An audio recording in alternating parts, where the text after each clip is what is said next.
Hi all, welcome to Crin & Mill. I'm going to show you how to make a basic Cobra bracelet with paracord. This one's approximately 8.5 inches long. It fits my wrist, and I've mentioned in a previous tutorial or the instructions video on what equipment you could use. I'm using this jig here. I got this online from Amazon. They're pretty cheap, they're not very expensive to buy, and the rest of the equipment here I'm using is the clip, scissors, a lighter, 2 fids, and a needle and thread. Okay, the colours I'm using today are red and green. These are two 5-foot lengths, and that should be sufficient for a regular sized man's wrist of 8.5 inches. Okay, what I've done is I've cut them to the lengths, and what I normally do is cut out the inner core about 1 inch or 2, because what I want to do is join these two together. So pull that back through, and then you'll need to cut off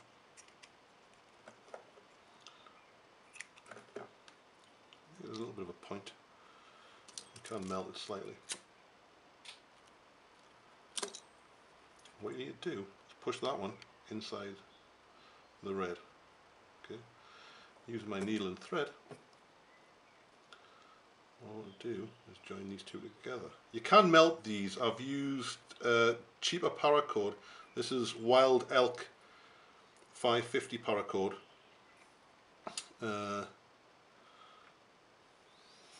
want to show you all the problems and things I'm getting as well. I don't want to edit this too much, because you will find that a lot of videos are edited, so you don't see exactly what's going on and what the problems people encounter, which is not what I'm going to do. I'm going to show you exactly the problems I'm encountering here. I had to melt that there because it wasn't, the thread wasn't catching. Right, so I'm just going to put this through a couple of times. Like I say, there's a few different techniques that other people use to attach. Right, that should do. Attach different colours together with, but in this case it's going to be hidden anyway, so it doesn't really matter that much. But I've melted other ones before, including this one, and they haven't stuck very well. You've got a big lump of black melted paracord, which is easily seen. You can see that there. It's pretty strong. We don't need it too strong, but it is pretty strong for when we're putting it, when we're weaving it. You don't want it to snap apart. I mean, I've made ones in the past where they have come apart slightly. I'll just show you one here. This is another one I made, a child's one, but you can see here, this was melted together. The yellow and the green were melted together, and this weave I will show in future videos, but it has come apart there because I didn't use this threading technique. Right, okay, moving on. Okay, right, I've zoomed in slightly so you can see exactly what I'm doing here. I've already got the jig attached with the correct size clips, so I can just put them straight on there without any messing around. Okay, what we're going to do is we're going to use the middle with the join, and we're going to put it through from the back. Put it through like that, and then I'm going to take these two back ones, pull them through the middle of that loop. So what you get is, pull it all the way through,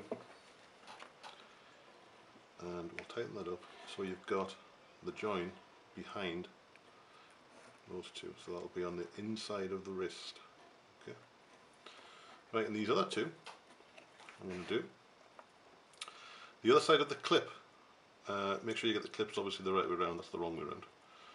The right way around. I'm going to take these two bits and I'm going to feed them one at a time through the clips. I'll do the green one first. I'm going in from the front. Right, what I need to do before I do that, just to make it a little bit easier, is melt that slightly so it doesn't all fall apart. Same for the red one.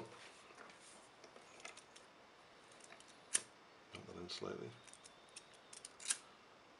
Plus it'll be easier putting the fids. These are the fids here, little needle bits that you'll screw on, but I don't need them yet. Right, so I'm taking the green one first, in the front, and pulling that through, all the way. Right, just twist it slightly, there you go. Same for the red. Put in, all the way through. Right, so now, that's what we're after, okay? Right, now we've got them through, I'm going to attach that. This is set for my wrist size, so it's 8.5 inches. Set right like that.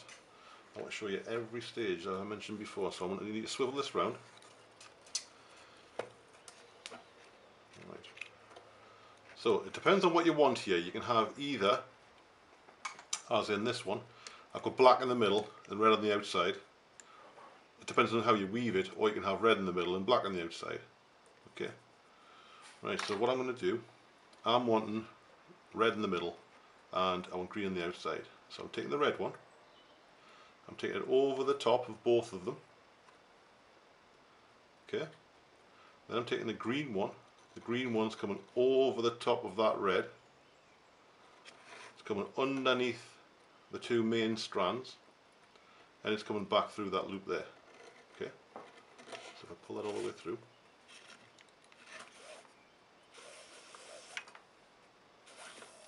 like that, and then if we tighten them up, you will get that, like that. Right, now what I need, remember the red one's going in the middle. It's going to be the middle one, just like in my black and red one. The black is in the middle, so I'm going to need to take the red over the top of the two main strands, like that. Then I'm going to take the green one over the top of the red, under the main two strands, and through. Pull that together. You can see the weave starting to take shape.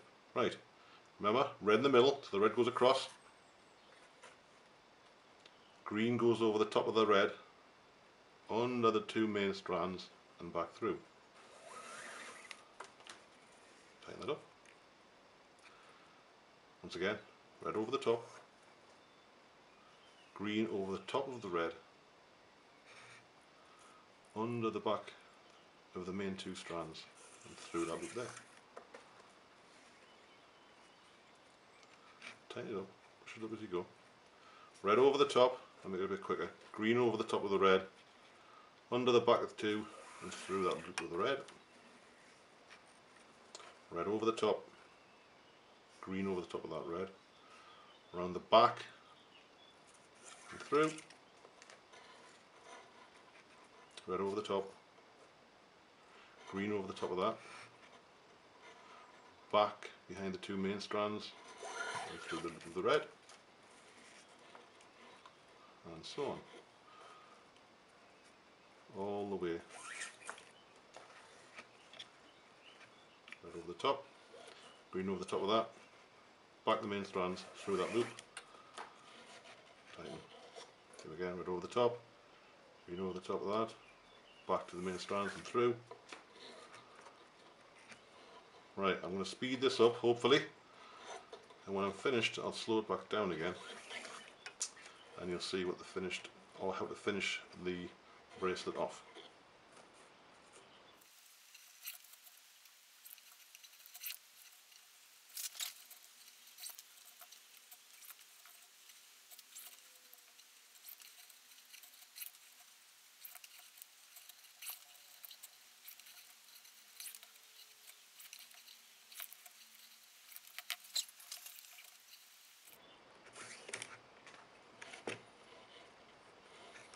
Right, now coming to the end here, I'll show you what you need to do to finish off the bracelet. Let's do a few more here.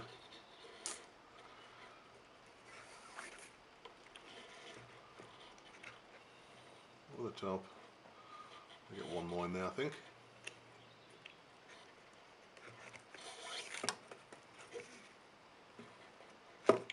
fit one more. Squeeze one more in. It's better. It's a little bit tighter at the end there. Finishes the bracelet off quite nicely. Okay. Right, next. I will unclip it from the jig. I'll show you what you need to do just to finish it off. Nearly done. Right, so we've got this left here. The bracelet's looking pretty good, but we've got these two loose ends. I mentioned before that you need about 5 feet of paracord. Well, it turns out now that I've got approximately 2 foot left of paracord, so it depends on how tight you actually weave it, it depends on how much you push it up, but it's approximate. So what I'm going to do now is I'm going to show you what we need to do. I mentioned the fids before. Make sure I focus it right. Right. You see how this is coming out a bit there? So we'll get the scissors. Cut that bit off. This is great paracord, this one, mind. It's like I said, I've mentioned before, it's Wild Elk 550. I've used other types, cheaper types, which are okay, and they do melt together better. This is a higher grade one. It's a little bit more expensive, but it's definitely worth it. And what I'm doing now, I'm just attaching the fids. Looks alright. They're essentially big needles attached to the paracord, that screw on. Right, got them two on. Now I need to hide these ends here. You see the green one coming through there. This is the back. That's the front of the bracelet. So what I'm going to do, I'm just going to take this and I'm going to feed it underneath one of these. Push it through. There we go. All the way through. Trying to get it tangled if possible. Right. Pull that through. Great. Right. And then I'm going to take the red one. Same again. I could actually put it underneath the green one and I'll just put through there. It doesn't really matter, as long as you find a gap and as long as it looks pretty neat underneath, then it should be okay. Right, now I'm tightening them two up.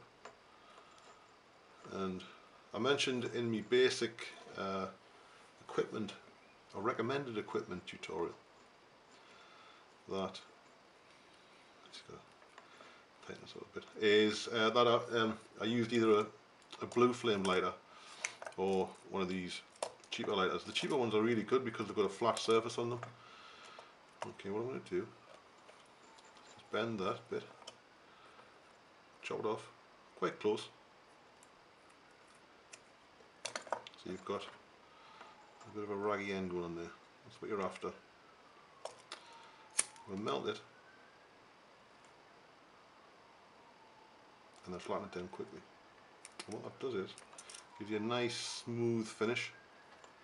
It's well hidden. Same again for the red. Pull it through a bit, bend it up. You just so chop it off reasonably close, not right up close because you do want it to melt a bit. So we've got that raggy end there. Right, okay, as you can see, I'm sorry for the jump there, my camera cut out, but I've melted that one on with my lighter and squashed it flat into pretty good join there. So there we go, we have the finished article, the Solomon or the Cobra bracelet. Let's just see if it fits. Should be okay. Lovely, there we go. Brilliant. Next time I am going to show you something a little bit more complex. I did show you this previously and I know this one, the join didn't work very well. So what I'm going to do is I'm going to do another one of these ones because they're quite a nice weave in the next tutorial. Okay, see you then. Don't forget to like and subscribe, thanks, and I'll see you next time.